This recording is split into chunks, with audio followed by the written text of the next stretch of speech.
होती है Shawshank redemption नाम की एक जेल से। बाहर से देखने में यह बस पत्थरों से बनी एक बड़ी जेल लगती है, लेकिन इसके अंदर की दुनिया किसी नरक से कम नहीं। ऊंची दीवारें, लोहे के गेट, सख्त गार्ड्स और ऐसा डर कि यहाँ कदम रखते ही आदमी समझ जाता है कि अब उसकी जिंदगी उसकी अपनी नहीं रही। कहा जाता है कि यह दुनिया की सबसे सिक्योर जेलों में से एक है। यहाँ हजारों कैदी बंद हैं, लेकिन आज तक कोई भी यहाँ से भाग नहीं सका। और जो एक बार यहाँ आ गया, उसके लिए बाहर की दुनिया धीरे धीरे सिर्फ एक याद बनकर रह जाती है। कुछ कैदी ऐसे भी हैं जिन्होंने अपनी पूरी जिंदगी इसी जेल में निकाल दी, लेकिन उन्होंने भागने के बारे में सोचना तक छोड़ दिया, क्योंकि शॉशैंक से भागने की कोशिश करने वाले आदमी का अंजाम अक्सर सीधी मौत होता है।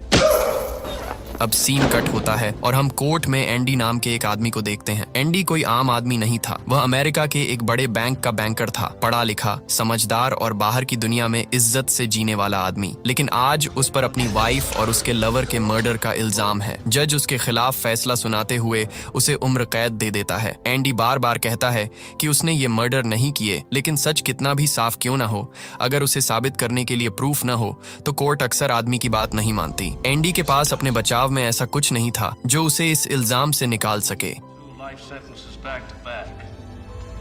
One for each of your victims. So be it.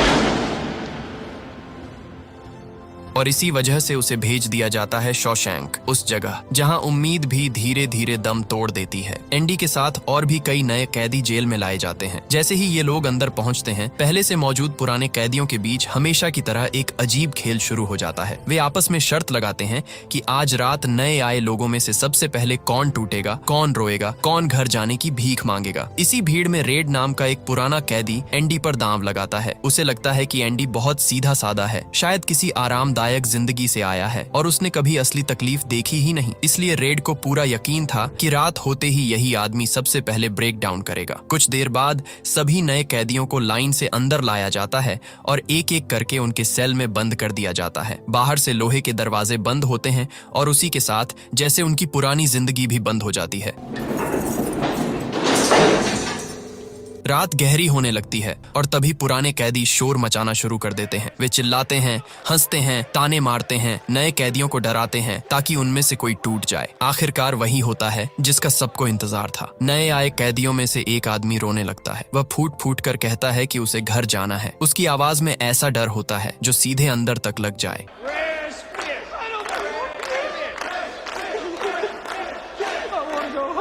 तभी गार्ड्स आते हैं। पहले उसे चुप रहने की वार्निंग देते हैं, लेकिन जब वह नहीं रुकता तो वे उसे घसीटकर सेल से बाहर निकालते हैं और इतनी बेरहमी से पीटते हैं कि उसकी हालत खराब हो जाती है।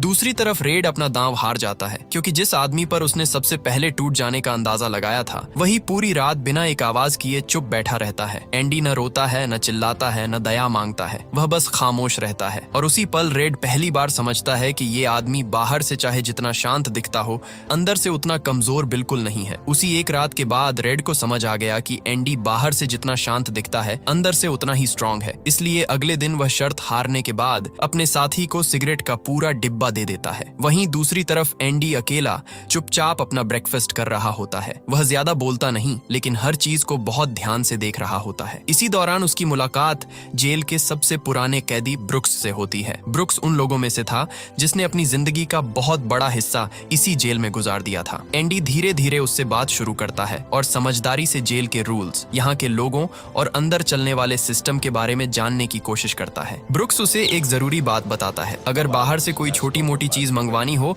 तो यहाँ एक ही आदमी है जो उसका इंतजाम कर सकता है, रेड। ये सुनते ही एंडी बिना देर किए सीधे रेड के पास पहुंच जाता है। वह उससे कहता है कि मैंने सुना है तुम बाहर से लगभग कोई भी चीज अंदर मंगवा सकते हो। रेड हल्की मुस्कान के साथ कहता है कि हाँ, ऑलमोस्ट सब कुछ, बस ऐसी चीज नहीं जो किसी को मारने या जेल से भागने में काम आए। तभी एंडी उससे एक छोटी सी मांग करता है, एक रॉक हैमर, यानी पत्थर तराशने वाला छोटा हथौड़ा। हथौड़े का नाम सुनते ही रेड थोड़ा हैरान होता है। वह पूछता है, तुम्हें हथौड़ा क्यों चाहिए? कहीं तुम इससे किसी का सिर तो नहीं फोड़ने वाले? एंडी बहुत शांति से जवाब देता है कि नहीं, मेरा यहाँ कोई दुश्मन नहीं है। यह सुनकर रेड हल्की सी हंसी के साथ कहता है कि अभी नहीं है, लेकिन जल्द ही कुछ लोग तुम्हारे दुश्मन बनने वाले हैं। फिर वह दूर खड़े कुछ कैदियों की तरफ इशारा करके एंडी को वार्निंग देता है कि इन लोगों से बचकर रहना, इनकी नजर ठीक नहीं है। एंडी उसकी बात सुन तो लेता है, लेकिन वह अभी पूरी तरह नहीं समझता कि रेड उसे कितनी बड़ी बात बता रहा है। अगले दिन रेड उसके लिए वह हथौड़ा मंगवा देता है। जब एंडी उसे देखता है तो उसे वही चाहिए था, लेकिन रेड उसे देखकर हंस पड़ता है। हथौड़ा इतना छोटा होता है कि पहली नजर में खिलौना लगता है। रेड मन ही मन सोचता है कि अगर कोई आदमी इस छोटे से हथौड़े से जेल की दीवार में सुरंग बनाना चाहे तो उसे शायद 600 साल लग जाएं। फिर वह हथौड़ा ब्रुक्स के जरिए एंडी के सेल तक पहुंचा दिया जाता है। ऊपर से यह बस एक मामूली सी चीज लगती है, लेकिन कहानी जानती है कि आगे चलकर यही छोटी चीज सबसे बड़ा राज बनने वाली है। दिन गुजरते रहते हैं। एंडी बाहर से शांत दिखता है, लेकिन जेल उसके लिए आसान नहीं हो रही होती। एक दिन जब वह लॉन्ड्री में काम कर रहा होता है, तभी वही लोग जिनके बारे में रेड ने उसे वार्निंग दी थी उसे पकड़ लेते हैं। जेल में कुछ लोग उन्हें 3 सिस्टर्स के नाम से भी जानते थे और उनका शिकार अक्सर वही बनता था जो अकेला, सीधा या कमजोर दिखे। एंडी खुद को छुड़ाने की पूरी कोशिश करता है, लेकिन सामने 3 आदमी होते हैं। वे पहले उसे बुरी तरह पीटते हैं, फिर उसके साथ जबरदस्ती करते हैं। यह एक बार की बात नहीं रहती। धीरे धीरे यह सिलसिला उसकी जिंदगी का हिस्सा बन जाता है। आने वाले महीनों में, फिर सालों में यही बार बार होता है। वे लोग मौका मिलते ही एंडी को घेर लेते, मारते और उसके साथ गलत करते। उसके शरीर पर हमेशा चोट के निशान रहते। कई बार लगता था कि अगर यह सब और लंबा चला तो वह अंदर से पूरी तरह टूट जाएगा। लेकिन एंडी की सबसे बड़ी बात यही थी कि जितना वह बाहर से खामोश दिखता था, अंदर से उतना ही जिद्दी था। वह झुकता जरूर था, लेकिन पूरी तरह टूटता नहीं था। इसी तरह लगभग 2 साल बीत जाते हैं। फिर जेल में एक अनाउंसमेंट होता है कि छत की मरम्मत के लिए कुछ कैदियों की जरूरत है। यह काम छोटा नहीं था, क्योंकि इसका मतलब था कुछ देर खुले आसमान के नीचे रहना, जेल के रूटीन से थोड़ी राहत मिलना और दूसरे कामों से अलग एक मौका मिलना। कैदियों की एक टीम तैयार की जाती है जिसमें रेड और एंडी दोनों शामिल होते हैं। सब लोग अपने अपने काम में लग जाते हैं, लेकिन वहाँ उन सबकी देखरेख कर रहा होता है एक बहुत सख्त सिक्योरिटी गार्ड, हैडली। ये वही आदमी था जिसकी एक छोटी सी नाराजगी भी किसी कैदी को अस्पताल पहुंचा सकती थी, और यहीं से एंडी की जिंदगी का अगला बड़ा मोड़ शुरू होने वाला था। हैडली उन गार्ड्स में से था जिनके सामने कैदी सीधे खड़े होने से भी डरते थे। जरा सी गलती पर वह किसी को भी बुरी तरह पीट सकता था। उसी दिन जब सभी लोग छत पर काम कर रहे थे, हैडली अपने साथियों से परेशान होकर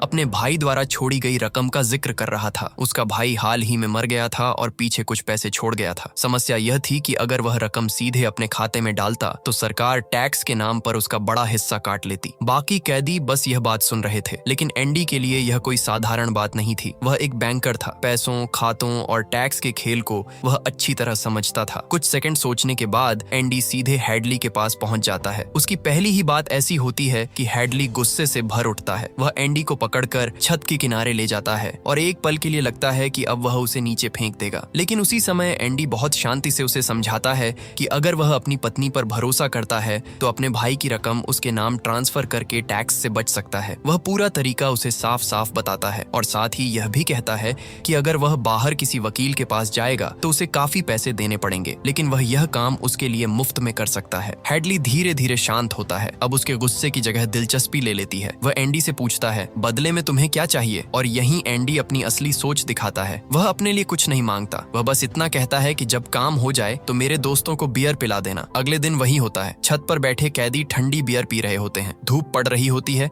हवा चल रही होती है और कुछ मिनटों के लिए ऐसा लगता है जैसे वे कैदी नहीं, दिन भर की मेहनत के बाद आराम कर रहे आम मजदूर हों। सबसे खास बात यह थी कि एंडी खुद बियर नहीं पीता। वह एक तरफ बैठकर बाकी सबको देखता है और बस उस पल को फील करता है। शायद बहुत समय बाद उसे लगा था कि इन दीवारों के अंदर भी इंसान को कुछ सेकंड के लिए इंसान जैसा फील कराया जा सकता है। इस घटना के बाद रेड और एंडी के बीच दोस्ती और गहरी होने लगती है। अब रेड उसे सिर्फ एक शांत और अलग सा कैदी नहीं मानता, बल्कि एक ऐसा आदमी समझने लगता है जो बिना शोर किए हालात बदल सकता है। कुछ दिन बाद जेल में कैदियों को फिल्म दिखाई जाती है। सब लोग बड़े ध्यान से फिल्म देख रहे होते हैं और स्क्रीन पर रीटा हैवर्थ नजर आती है। फिल्म खत्म होने के बाद एंडी रेड के पास आता है और उससे कहता है कि मुझे रीटा हैवर्थ का एक बड़ा पोस्टर चाहिए। रेड के लिए यह कोई मुश्किल बात नहीं थी, क्योंकि पूरे जेल में वही आदमी था जो बाहर से छोटी बड़ी चीजें अंदर मंगवा सकता था। लेकिन उसे क्या पता था कि यही पोस्टर आगे चलकर एंडी के सेल की दीवार पर सबसे बड़ा राज छुपाने वाला है। इसके कुछ समय बाद एंडी फिर उन्हीं लोगों के सामने पड़ जाता है जो लंबे समय से उसे परेशान कर रहे थे। वे उसे अपने साथ चलने को कहते हैं, हैं, लेकिन इस बार एंडी पहले जैसा चुप नहीं रहता। वह साफ मना कर देता है। बस फिर क्या था, तीनों उस पर टूट पड़ते हैं। एंडी पूरी ताकत से उनका मुकाबला करता है, लेकिन अकेला आदमी 3 लोगों के सामने ज्यादा देर तक टिक नहीं सकता था। वे उसे बुरी तरह पीटते हैं। इस बार वे अपनी गंदी मंशा पूरी तो नहीं कर पाते, लेकिन एंडी को इतना मारते हैं कि वह पूरे 1 महीने के लिए अस्पताल पहुंच जाता है। जेल के अंदर यह बात फैल जाती है कि इस बार मामला बहुत आगे निकल गया। जिस आदमी की वजह से एंडी अस्पताल पहुंचा था, उसे पहले 1 हफ्ते के लिए काल कोठरी में डाला जाता है, लेकिन असली हिसाब उसके बाद होता है। जब वह वापस अपने सेल में आता है तो वहां वही ऑफिसर मौजूद होता है जिसकी रकम बचाने में एंडी ने मदद की थी। उसे किसी ने बता दिया था कि एंडी की यह हालत किसने की है। फिर जो होता है उसके बाद वह आदमी जिंदगी भर याद रखने लायक सबक सीखता है। उस ऑफिसर की मार इतनी खतरनाक होती है कि वह हमेशा के लिए बेकार हो जाता है। उसी दिन के बाद एंडी को तंग करने वाला वह गिरोह पहले जैसा खौफनाक नहीं रह जाता। 1 महीने बाद जब एंडी अस्पताल से लौटता है तो उसे अपने सेल में रीटा हैवर्थ का बड़ा पोस्टर मिलता है। यह रेड की तरफ से वेलकम गिफ्ट था। बाहर से यह बस एक फिल्म स्टार का पोस्टर लगता था, लेकिन धीरे धीरे यही पोस्टर एंडी की कोठरी की दीवार पर सबसे जरूरी चीज बन जाता है। दिन आगे बढ़ते हैं और फिर एक दिन जेल का वार्डन खुद एक गार्ड को साथ लेकर एंडी के सेल में आता है। ऊपर से ये सिर्फ एक तलाशी लगती है, लेकिन असल में यह मुलाकात किसी और वजह से थी। वार्डन अब तक जान चुका था कि एंडी उसके बहुत काम आ सकता है। गार्ड सेल की एक एक चीज चेक करते हैं, लेकिन उन्हें कुछ नहीं मिलता। आखिर में वार्डन की नजर सामने लगे पोस्टर पर जाती है। वह हल्का सा देखकर कहता है कि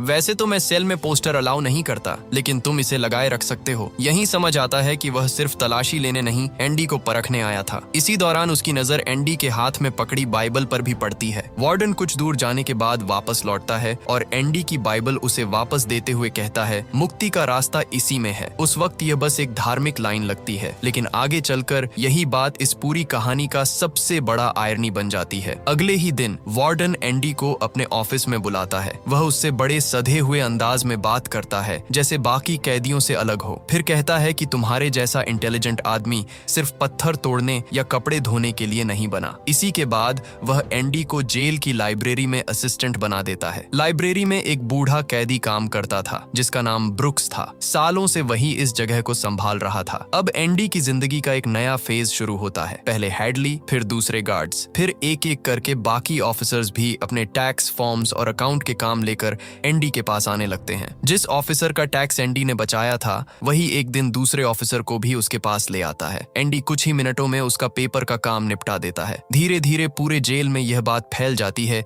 कि यह आदमी सिर्फ पढ़ा लिखा नहीं, बहुत काम का भी है। अब एंडी का काम बढ़ता चला जाता है। वह लाइब्रेरी संभालता है, ऑफिसर्स के फॉर्म्स भरता है, टैक्स रिटर्न करता है और साथ ही साथ लाइब्रेरी को बेटर बनाने के लिए बाहर लेटर्स भी लिखता रहता है। वह बार बार बुक्स और फंड मांगता है, क्योंकि उसे पता था कि इंसान से सब कुछ छीन लो, लेकिन अगर उसके पास पढ़ने को कुछ बचा हो तो उसका दिमाग पूरी तरह से बंद नहीं होता। काम इतना बढ़ जाता है कि आखिरकार एंडी अपने सबसे अच्छे दोस्त रेड को भी अपने पास असिस्टेंट बना लेता है। फिर एक दिन लाइब्रेरी में अचानक ऐसा कुछ होता है जिसकी किसी को उम्मीद नहीं थी। ब्रुक्स एक कैदी के गले पर चाकू रख देता है और धमकी देता है कि अगर कोई आगे बढ़ा तो वह उसका गला काट देगा। पहली नजर में लगता है कि बूढ़ा आदमी पागल हो गया है, लेकिन असली वजह कुछ और थी। ब्रुक्स की रिहाई मंजूर हो चुकी थी। वह जेल छोड़ने वाला था और यही बात उसे अंदर से तोड़ रही थी। उसने अपनी जिंदगी के 50 साल इसी जेल में गुजारे थे। उसके लिए यही असली दुनिया बन चुकी थी। बाहर की दुनिया कैसी होती है वह लगभग भूल चुका था। उसे लग रहा था कि अगर वह किसी का खून कर देगा तो उसकी सजा बढ़ जाएगी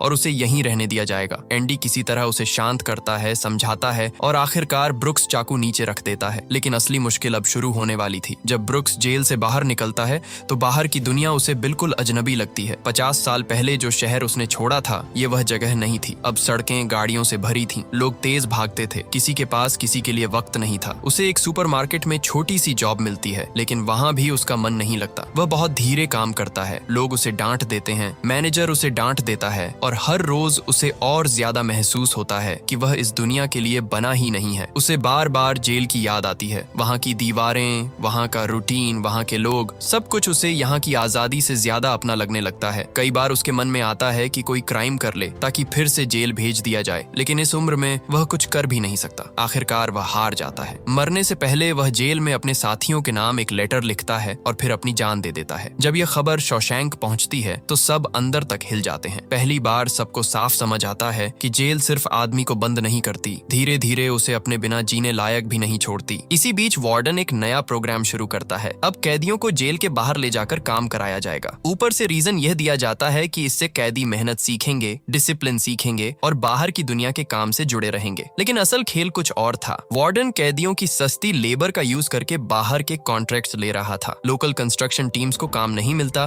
क्योंकि वार्डन आधी कीमत पर वही काम अपने कैदियों से करवा देता है। कैदियों को कोई प्रॉपर मजदूरी नहीं मिलती, लेकिन वार्डन बहुत सारा पैसा बनाता है। यही उसका ब्लैक मनी था। और अब इस पूरे खेल को संभालने के लिए उसके पास एंडी जैसा परफेक्ट आदमी था। एंडी, जो बाहर बैंक में काम कर चुका था, बहुत स्मार्ट तरीके से वार्डन का सारा ब्लैक मनी घुमा देता है। वह कागजों में एक ऐसा आदमी बना देता है जो असल दुनिया में है ही नहीं। उसी फेक आइडेंटिटी के नाम पर अकाउंट्स खुलवाता है, पैसे ट्रांसफर करता है, रिकॉर्ड्स बनाता है और सब कुछ इतनी सफाई से करता है कि अगर कल को पुलिस तक बात पहुंच भी जाए तो वह एक ऐसे आदमी को ढूंढ रही होगी जो कभी पैदा ही नहीं हुआ। बाहर से देखो तो एंडी अब वार्डन के लिए बहुत काम का कैदी बन चुका था, लेकिन अंदर ही अंदर वह हर चीज याद भी रख रहा था। फिर जेल में एक नया कैदी आता है, टॉमी। वह जवान है, एनर्जेटिक है और काफी फ्रेंडली नेचर का है। छोटी उम्र में ही वह कई जेलें देख चुका होता है, इसलिए शॉशैंक में घुसते ही उसकी कई लोगों से दोस्ती हो जाती है। खाने की टेबल पर बैठकर वह हंसते हंसते बताता है कि वह काफी समय से चोरी कर रहा है और इसी चक्कर में बार बार जेल आता रहता है। एंडी उसकी बात सुनकर उससे कहता है कि अगर तुम हर बार चोरी करके पकड़े जा रहे हो तो सीधी सी बात है, ये काम तुम्हारे लिए बना ही नहीं है, चोरी छोड़ दो। टॉमी को एंडी की यह बात दिल पर लगती है। उसे पहली बार कोई ऐसा आदमी मिला था जो जेल में भी उससे इंसान की तरह बात कर रहा था। यही वजह थी कि धीरे धीरे वह एंडी में इंटरेस्ट लेने लगता है। थोड़े समय बाद टॉमी रेड से एंडी के बारे में पूछता है। वह कहता है कि एंडी बाकी लोगों जैसा नहीं लगता, पढ़ा लिखा है, डिसेंट है, दिमाग वाला है। फिर ऐसा आदमी जेल में कैसे आ गया? और यहीं से कहानी अगले बहुत बड़े मोड़ की तरफ बढ़ने लगती है। टॉमी रेड से कहता है कि एंडी बाकी कैदियों जैसा बिल्कुल नहीं लगता। वह स्मार्ट है, डिसेंट है और उसमें वह बात है जो जेल के अंदर बहुत कम लोगों में दिखती है। फिर वह सीधा सवाल करता है कि ऐसा आदमी आखिर जेल में आया कैसे? तब रेड उसे बताता है कि एंडी कोई छोटा मोटा आदमी नहीं था, वह एक बड़ा बैंकर था, लेकिन उस पर अपनी वाइफ और उसके लवर के मर्डर का चार्ज लगा था और उसी वजह से उसे उम्र कैद मिली। ये सुनते ही टॉमी अचानक चुप हो जाता है। उसके चेहरे पर ऐसा लुक आता है जैसे उसे कोई पुरानी बात याद आ गई हो। थोड़ी देर बाद वह एंडी को बुला लेता है। अब वहाँ टॉमी, एंडी और रेड तीनों साथ बैठे होते हैं। टॉमी धीरे धीरे एक पुरानी बात बताना शुरू करता है। वह कहता है कि करीब 4 साल पहले वह एक दूसरी जेल में था। वहाँ उसकी मुलाकात एक ऐसे कैदी से हुई थी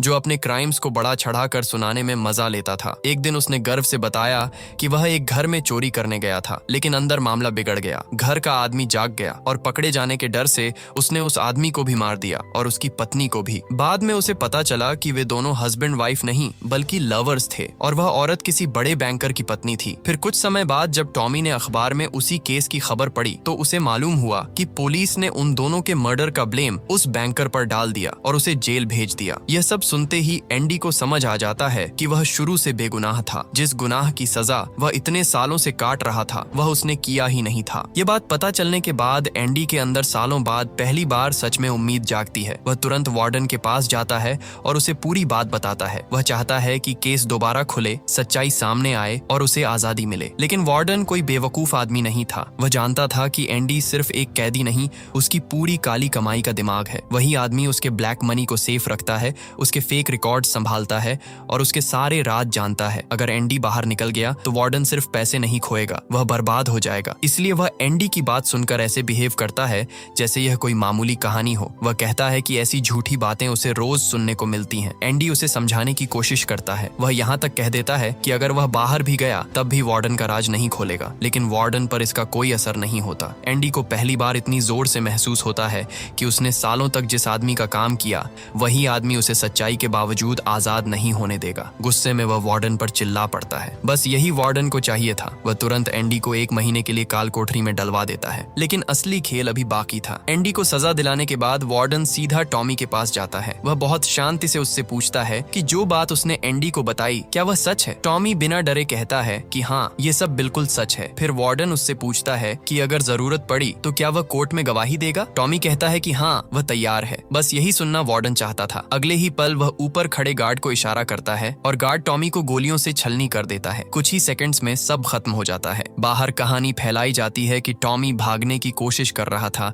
इसलिए उसे मारना पड़ा। लेकिन सच्चाई यह थी कि वार्डन ने अपने राज बचाने के लिए एक और आदमी की जान ले ली थी। इसके बाद वार्डन वापस एंडी के पास जाता है और बहुत ठंडे चेहरे के साथ उसे बताता है कि टॉमी भाग फेंकते हुए मारा गया। एंडी सब समझ जाता है। अब उसके लिए कोई डाउट नहीं बचता। वह जान जाता है कि वार्डन कितना घटिया और खतरनाक आदमी है। गुस्से में वह साफ कह देता है कि आज के बाद वह उसका कोई काम नहीं करेगा, लेकिन वार्डन उसे भी अपने तरीके से तोड़ने की कोशिश करता है। वह कहता है कि काम तो तुम्हें करना ही पड़ेगा, वरना मैं इस जेल को तुम्हारे लिए सचमुच नरक बना दूंगा। इतना कहकर वह जाते जाते गार्ड को ऑर्डर देता है कि एंडी को 1 और महीने के लिए काल कोठरी में डाल दिया जाए। काल कोठरी शॉशैंक की सबसे डरावनी जगहों में से एक थी। छोटा सा अंधेरा कमरा जहां आदमी दिन नहीं देखता, सिर्फ समय को घुटते हुए महसूस करता है। एंडी 1 महीना पहले ही वहां काट चुका था और अब उसे 1 और महीना उसी काले अंधेरे में बिताना था। बाहर जेल में धीरे धीरे यह बात फैल जाती है कि एंडी उस गुनाह की सजा काट रहा है जो उसने किया ही नहीं। कैदियों के बीच उसके लिए दुख भी होता है और गुस्सा भी, लेकिन शॉशैंक में सच्चाई जान लेने से कुछ बदलता नहीं जब तक पावर किसी और के हाथ में हो। पूरे 2 महीने काल कोठरी में गुजारने के बाद जब एंडी बाहर आता है तो रेड उसके पास आता है। दोनों के बीच एक अजीब सी खामोशी होती है। तभी एंडी रेड से पूछता है कि क्या तुम कभी इस जेल से बाहर निकल पाओगे? रेड कड़वी हंसी के साथ कहता है कि हाँ, शायद तब जब वह इतना बूढ़ा हो जाएगा कि उसका दिमाग काम करना बंद कर देगा। तब एंडी पहली बार अपने उस सपने की बात खुलकर करता है जिसे वह इतने समय से अपने अंदर छिपा कर बैठा था। वह कहता है कि वह एक दिन यहाँ से निकलेगा और मैक्सिको जाएगा, समुद्र किनारे एक खूबसूरत सी जगह पर रहेगा,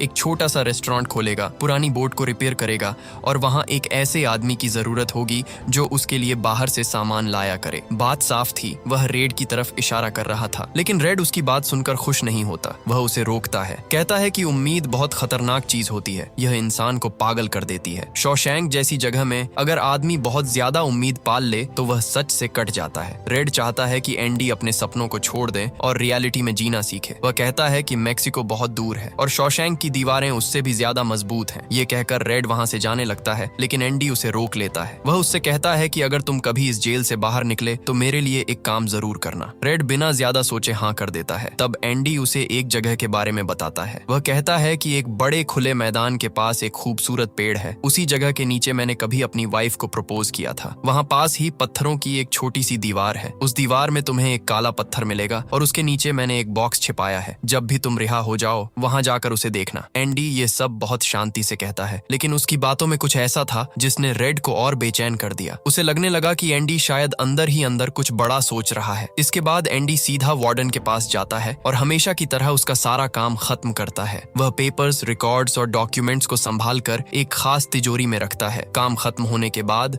वार्डन उसे अपने कपड़े देता है और कहता है कि इन्हें प्रेस करवा देना और मेरे जूतों को ऐसे चमकाना कि उनमें चेहरा दिखे। एंडी चुपचाप सब ले लेता है और वापस अपने सेल में लौट आता है। बाहर से सब कुछ बिल्कुल नॉर्मल लगता है, लेकिन उसी रात बहुत कुछ बदलने वाला होता है। उधर रेड पूरी रात बेचैन रहता है। उसे बार बार यही डर सताता है कि एंडी कहीं खुद को नुकसान न पहुंचा दे। काल कोठरी, टॉमी की मौत और वार्डन की गंदगी, ये सब किसी भी आदमी को तोड़ सकता था। रात किसी तरह कटती है और सुबह हो जाती है। रोज की तरह सेल खुलते हैं, कैदी बाहर निकलते हैं, गिनती शुरू होती है। लेकिन इस बार एक अजीब बात होती है, एंडी अपने सेल से बाहर नहीं आता। 20 साल में पहली बार ऐसा हुआ था कि वह सुबह लाइन में दिखाई नहीं दिया। रेड की बेचैनी और बढ़ जाती है। अब उसे सच में लगने लगता है कि कहीं एंडी ने कुछ कर तो नहीं लिया। तभी एक गार्ड गुस्से में एंडी के सेल की तरफ बढ़ता है। वह दरवाजा खोलता है और अगले ही पल उसकी आंखें फैल जाती हैं। अंदर कोई नहीं होता, सेल खाली था। एंडी वहां से गायब हो चुका था। उसी वक्त पूरे जेल में सायरन बज उठता है। वार्डन भागता हुआ एंडी के सेल तक पहुंचता है, लेकिन उसे अभी तक समझ नहीं आ रहा होता कि आखिर हुआ क्या है। रात को जब एंडी उसका काम खत्म करके गया था तब वह चुपचाप वार्डन के चमकदार जूते पहन चुका था और अपने पुराने घिसे हुए जूते उसके शू बॉक्स में छोड़ गया था। सिर्फ इतना ही नहीं, उसने वार्डन की सीक्रेट सेफ से असली ब्लैक मनी वाले रिकॉर्ड्स भी निकाल लिए थे और उनकी जगह अपनी पुरानी बाइबल रख दी थी। लेकिन वार्डन को इस खेल का अंदाजा अभी तक नहीं था। एंडी का सेल खाली देखकर वार्डन के होश उड़ जाते हैं। वह गुस्से में गार्ड्स पर चिल्लाता है और तुरंत रेड को बुलाने का ऑर्डर देता है, क्योंकि उसे पता था कि अगर जेल में एंडी किसी पर ट्रस्ट करता था तो वह रेड ही था। रेड को सामने लाया जाता है। वार्डन उस पर बरस पड़ता है और पूछता है, एंडी कहाँ गया? रेड साफ कहता है कि उसे कुछ नहीं पता। यह सुनकर वार्डन और भी पागल हो जाता है। गुस्से में वह कमरे में पड़ा पत्थर उठाकर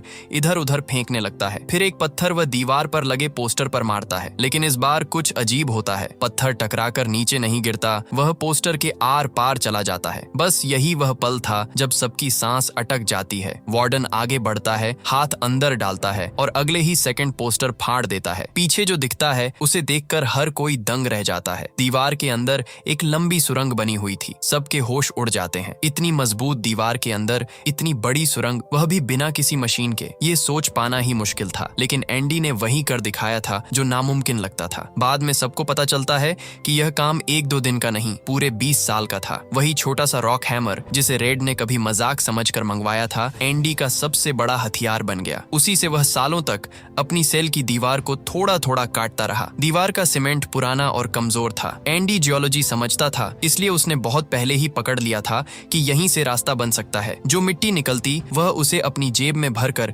धीरे धीरे यार्ड में गिरा देता, ताकि किसी को शक न हो। बाहर से दीवार वैसी की वैसी दिखती रही और अंदर आजादी का रास्ता बनता रहा। फिर गार्ड्स उस जगह तक पहुंचते हैं जहां से एंडी बाहर निकला था। वहां उन्हें उसके पुराने कपड़े मिलते हैं और वही घिसा हुआ छोटा हथौड़ा भी, जिसने 20 साल तक पत्थर को हराया और आखिरकार एक आदमी को आजादी दे दी। अब कहानी हमें पिछली रात में ले जाती है। हम देखते हैं कि एंडी उसी सुरंग से रेंगता हुआ बाहर निकलता है। वह रास्ता सीधा जेल के बड़े सीवर पाइप तक जाता था। रात का अंधेरा, तेज बारिश और चारों तरफ सन्नाटा। एंडी एक पत्थर से पाइप तोड़ता है और उस सड़े हुए बदबूदार नाले में घुस जाता है। वह पाइप इतनी लंबी थी कि किसी भी आदमी की हिम्मत बीच में जवाब दे जाए, लेकिन एंडी रुकता नहीं। कीचड़, गंदगी, घुटन और बदबू के बीच वह रेंगता ही जाता है और आखिरकार जेल की बाउंड्री के बाहर एक नदी में गिरता है। बाहर निकलते ही वह अपने दोनों हाथ आसमान की तरफ उठा देता है। तेज बारिश उसके ऊपर बरस रही होती है, लेकिन वह